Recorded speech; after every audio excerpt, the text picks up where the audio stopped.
कैसे हो आप लोग? तो भाई अब ये वीडियो को देखो, उसके बाद आप लोग डिसाइड करो कि आप लोगों को यूट्यूब पर वीडियो बनाना है कि नहीं बनाना है, क्योंकि संसद तक ये बातें पहुंच गई है कंटेंट क्रिएटर के लिए।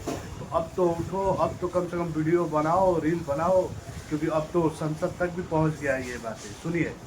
Digital content creators, they function as educators, reviewers, satirists, entertainers, musicians and influencers.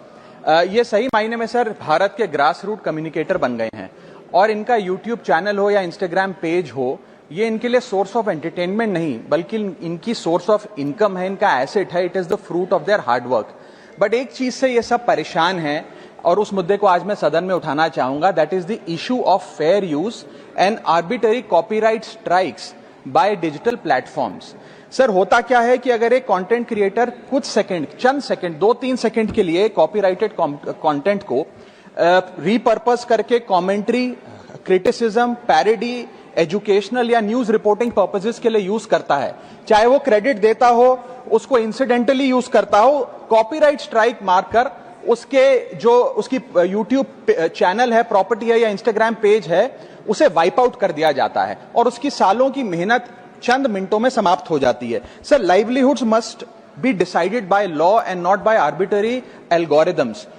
Sir this by no means that one is against copyright holders. उनके हार्डवर्क और ओरिजिनलिटी को रिस्पेक्ट करने की जरूरत है, लेकिन यह समझने की जरूरत है that fair use is not piracy.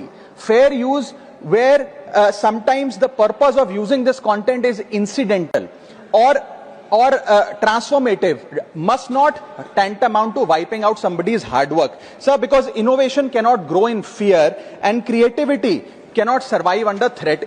India का कॉपीराइट एक्ट सर 1957 में बना। एक ऐसे दौर में बना जब ना इंटरनेट था, ना कंप्यूटर थे, ना डिजिटल कंटेंट क्रिएटर्स थे, ना यूट्यूब, इंस्टाग्राम था। And this act lacks the very definition of digital creators.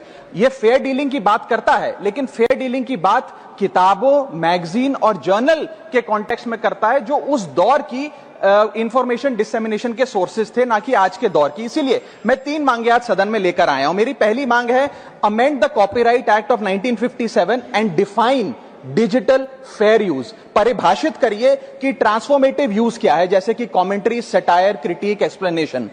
Define करिए कि इंसिडेंटल यूज क्या होता है, कि अगर बैकग्राउंड में ऑडियो विजुअल चंद सेकंड्स के लिए चले तो वो इंसिडेंटल यूज है या पूरे कंटेंट को वो वाइप आउट करें।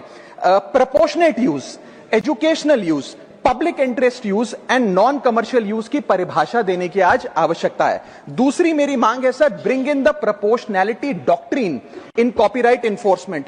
कि बैकग्राउंड में मान लीजिए कुछ सेकंड के लिए कोई वीडियो और साउंड चला, उसका यह मतलब नहीं होना चाहिए कि कंटेंट क्रिएटर की सालों की मेहनत कुछ चंद सेकंड्स में समाप्त हो जाए। My third demand sir is that mandatory due process before take down. किसी का भी